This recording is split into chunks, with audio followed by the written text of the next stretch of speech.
When I first heard that Anycubic was launching a new Resin 3D printer that had dual build plates and dual vats, I'll be honest, I was more than a little bit skeptical. Dual vats, dual plates, more moving parts, that usually means more things to go wrong, especially when it comes to Resin 3D printing. And after printing and testing out the Photon P1, I can say this actually works, and it works really well. And I'm genuinely glad to see a brand trying something new in the Resin 3D printing space instead of just playing it safe. So I'm gonna be walking you through the ins and outs of the new Photon P1, sharing some of the things that I printed with it, as well as sharing some of the feedback that I have for the Anycubic team before this goes into full-on production mode. I also want to mention that this video is being sponsored by Anycubic, so please don't consider this a review. This is also a pre-production unit that they've sent to me, and they've already made some changes that I'll be talking about before this goes into full production. But again, I do have feedback for the Anycubic team that I'm going to be sharing with you all as well, that I've shared with them. And Anycubic's launched the Photon P1 over on Kickstarter, which tells me two things. One,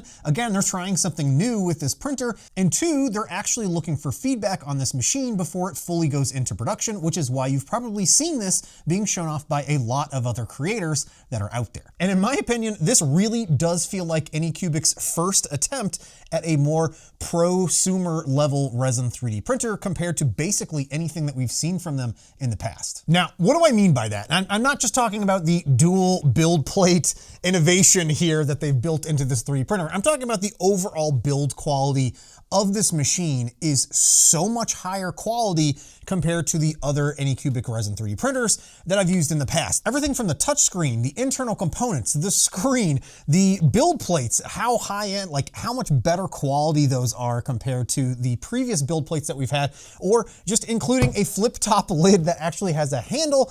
Everything just feels really robust and really well designed and built with this new printer. And on the very front of the printer is where you're gonna find that touchscreen display, which has a new UI interface where you can easily swap between the single build plate or that dual build plate, which we'll get to here in just a minute. But it also walks you through any of the steps that you might need to take when working with this printer, whether it's leveling the build plate or just initially getting it set up and running. This also does have built-in Wi-Fi connectivity. It can also connect directly to the Anycubic mobile app, and I was wirelessly sending all of the print jobs from my computer directly to the printer. I haven't used the USB stick at all for this machine. On the side of the printer is where you're gonna find the on-off button as well as the port for the USB. And then on the back of the printer is a plug that you can remove if you have access to the Anycubic air purifier module, which I don't have, but I will definitely be adding here in the future. I do also want to mention that there are handles on the sides of the machine that make this really easy to pick up and maneuver around. Also jumping in after editing this video is Anycubic just received this today while I'm editing. This is part of the feedback process from them. They recognized that there was an issue with the current display hood here, so they have a better UV blocking hood that they're going to be adding with all the production run machines. And on the inside of the printer is where we'll see the dual linear rails along with that large ball screw thread that's going to help provide a really stable Z printing experience. And as you can see, I have the dual build plate configuration set up here on my machine. Now, this is not the default configuration for this printer. Your standard larger single build plate as well as a single vat is the default that this machine is intended for. However, this is an add-on module as part of that Kickstarter campaign that you can add on if it's something that you feel like would be worthwhile in your workflow process. But what I'm really liking is how this latch system works for locking in the build plates. This works extremely well. It's a really simple process, much better than the twist knobs that we've seen on most printers in the past here. Again, everything, all of these build plates are all machined and like just incredibly hefty and durable and just have worked extremely well when it comes to printing with these. Now, the one gripe that I have with all three build plate options is that they have the flat top surfaces, which causes pooling for your resins. But I think the benefit of this is that it has a better machined flat surface there for more even printing experience. But again, the default build plate configuration is this steel, extremely flat and hefty build plate surface here, which has the machine screws that you're gonna see here on the bottom. You are gonna have that as an indentation point on some of your prints. If you print anything flat, those will have little pucker marks on the bottom of those. And again, resin is definitely gonna pool on top of it. It's not the hardest to clean off because they do have a built-in drip tray on the actual vat. However, I'd still like to see a printable build plate option that allows you to hang your build plate at an angle and then have everything drip down into the vat. The other build plate configuration add-on is this one that has all the perforated holes in it that's gonna allow resin to more easily flow through this as you're printing with it. It's great for those thicker resins that you might be printing with. But in general, I've not had any issues with prints adhering or getting the prints off of these build plates. And before I tell you about the dual build plate, let me show you the stock one that comes with the machine. First of all, it is a heated vat and it is latched in place, no screws on the side. Everything is clicks and locks into place. It is extremely satisfying, but there is a small heater element that connects on the back of the vat here to the built-in source, connection source on the back of the printer here that's gonna allow your resin to heat up as it's printing or preheat before you start up your print. This is an all metal vat design as well. This is not plastic. They also have little feet built into the bottom to help keep everything lifted off of any table surfaces when you're setting this down. The built-in heater also heats up to 40°C, depending on which resins that you're working with. It also has, again, that built-in drip tray. So as you printing, you can take the build plate off and lean it in here and it'll help drip down back into the vat. There's also built-in pour spouts on the side here, which are pretty nice. I'd still like to see those slightly larger, but it works relatively well with removing resin from this. The other thing that you might notice is there's no resin feeder for this printer. So you're just gonna have to manually pour resin in as you need it while you're working with this printer. The other thing that they have changed based on feedback for this machine is they've adjusted the max fill line. So the production units will have a slightly lower max fill line than what's listed here on these pre-production units. But again, the big thing that I am loving about this is this latch system for the vats. It's just so much easier. I now want this on every resin printer moving forward. This is like a must for me. Now, because this printer allows you to swap between your single large build plate and the dual build plate, you are gonna have to go through the process of leveling the build plate with each time you swap these out. But thankfully, that is a relatively easy process with this assisted leveling that they have built into the printer. Basically, the printer is gonna come pre-leveled from the factory. However, during the startup process, it is gonna check if everything is level and if anything needs to be tweaked. And then you can use the provided Allen key to adjust the individual corners as needed until it's level. It's a really simple, straightforward process. And I think the big benefit is that I've not had any print adhesion issues with any of my prints so far. And if you want to use the dual build plate add-on, you're also going to need to use the dual vat system as well. These are two individual smaller vats that you can fill with completely different resins that you might want to print with that are going to sit inside of this little metal cradle. There's an extruded tab on one side and some latches on the other that's going to help guide these into place. There are these dual locking mechanisms as well that are gonna help lock them in place. Again, this dual function might not be for everyone. However, I think for a good number of people out there, including myself, it is really worthwhile and useful for I can just print with one smaller vat and build plate versus filling up the entire vat with a particular resin. I was also, again, very skeptical the first time that I saw this, and it works extremely well.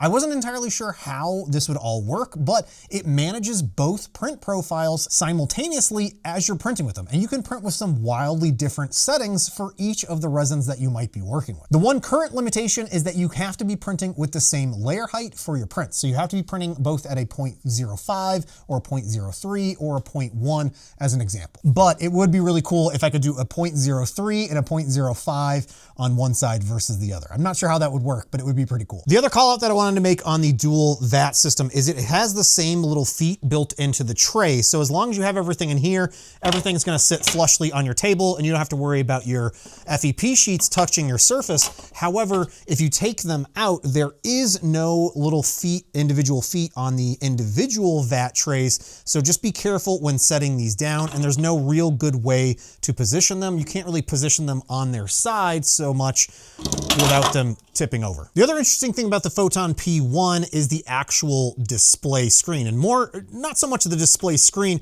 but the actual textured surface that they're using as a cover sheet that I was initially worried, it has like a textured, puckered surface to it that I was concerned that it might show up in your prints. It definitely does not, but it should help with the actual release of your prints from each layer as it's printing. Also, based on the documentation on their Kickstarter, it does look like this is removable so that if you end up spilling resin and getting cured resin on this, you can peel this off and then get that replaced. But this is a 10.1 inch 14K LCD display, and it has a build volume of 223 by 126 by 230 millimeters. I also wanted to just briefly touch on the interface here. It allows you to swap between the single mode as well as the dual mode, and it can recognize, I'm not entirely sure how it recognizes if the actual proper build plate is installed or not when working with the single or dual build plate system. Also, unlike the stock vat that comes with the printer that's heated,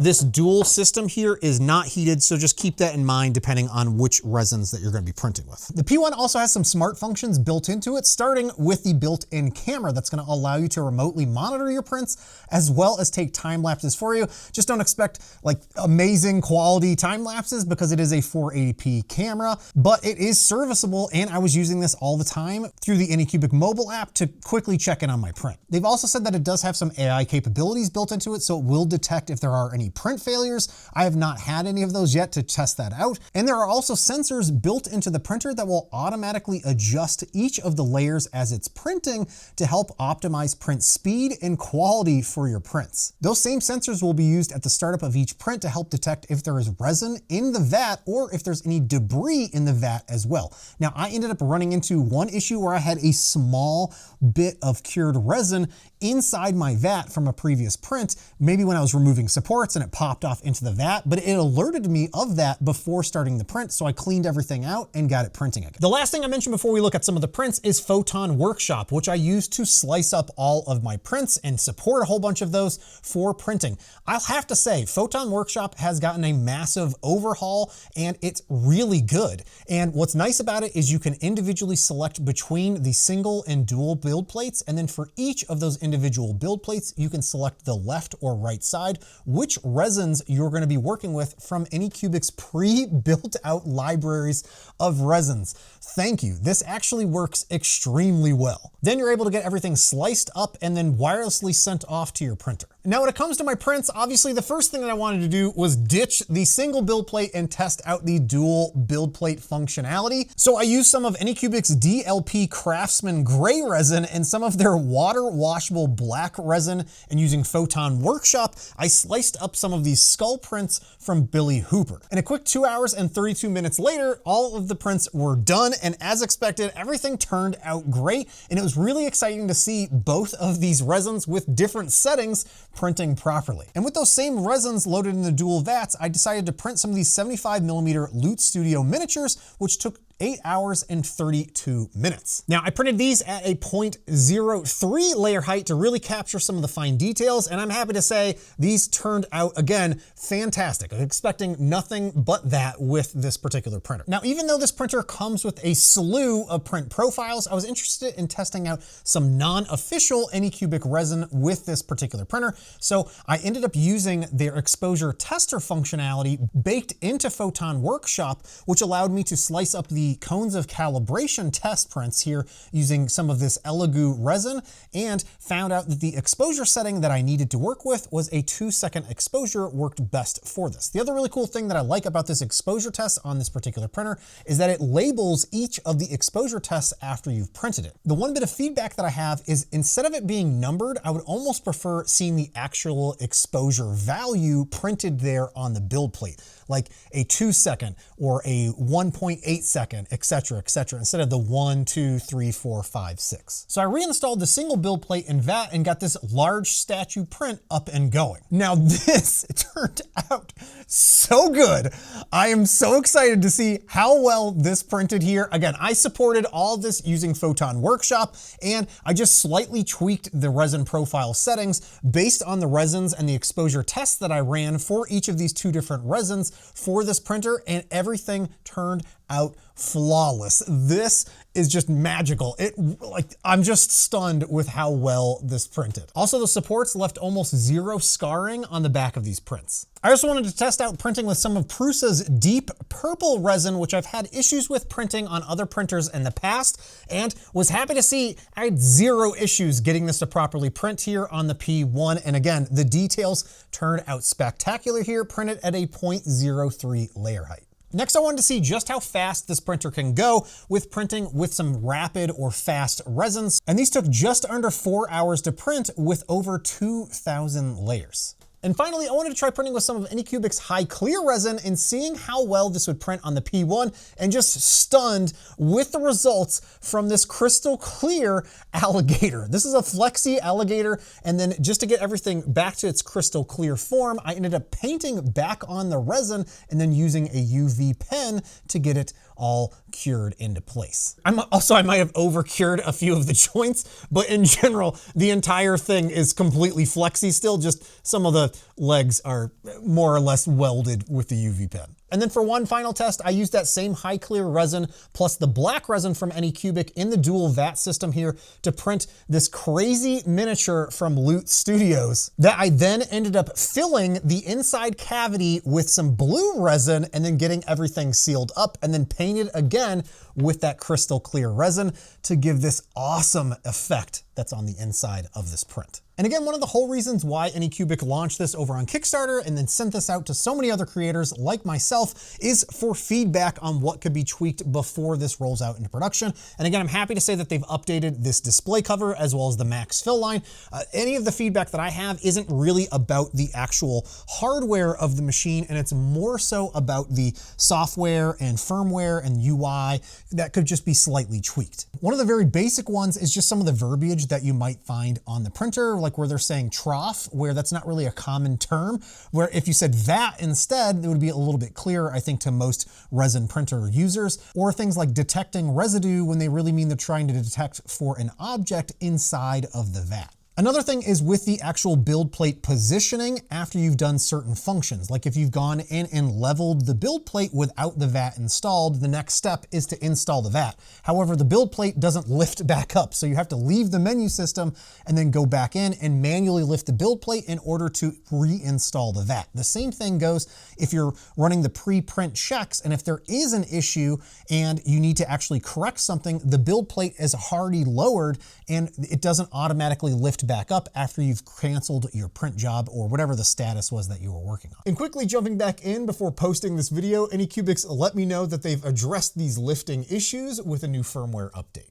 And again, I think the big one for me is because all of the build plate designs have this flat top surface, it is gonna capture a lot of excess resin. And it's great that the vat has this built-in holder for you, but depending on how large your print is, you're not gonna be able to use that. So it would be great if Anycubic released some kind of a printable file add-on that you could print and then mount your build plate from the side so that it's angled and then drips directly into the vat. And honestly, I might try and just design something myself this weekend and get that released. Also, right before posting this, Anycubic's let me know that they've developed a printable angled top surface that you can add on to these build plates to help alleviate some of the pooling with the resin. And they've developed an optional NFEPT film metal frame add-on for third-party films. And the one thing that I haven't talked about yet is the pricing for the Photon P1. Currently, this is over on Kickstarter, where you can find the initial pricing starting at $499 for the basic unit for the single build plate as well as heated vat. Then they have additional add-on options for the dual build plate system as well as the perforated build plate and a whole bunch of other combinations that you can check out. And between the pricing, build quality, and features that Anycubic has packed into the Photon P1, this really does feel like a strong competitor compared to a lot of the other resin 3D printers out in the marketplace. Well, you'll have to let me know in the comments down below what you think of the P1 as well as this dual build plate system, and if it's something that you'd end up using for yourself. Again, I still think this is very viable as something that I'd end up using when I don't want to be printing with something like the whole build plate and just want to print something small. I can use one of these. I don't have to use both sides. I can just use one. Or again, it's nice to be able to mix and match my resins at the same time. I also want to say a huge thank you to all my Patreon supporters for your continued support. If you're interested in more information about my Patreon, you'll find links to that down below. You'll also obviously find links to the Anycubic Photon P1, where you can find out more information about this. And again, let me know in the comments down below what you think of this optional add-on for this dual build plate system, and if it's something that you'd use, or if you have any suggestions on things that I should be trying to print with this. Hey, thanks so much for watching, you all, and I'll see you next time.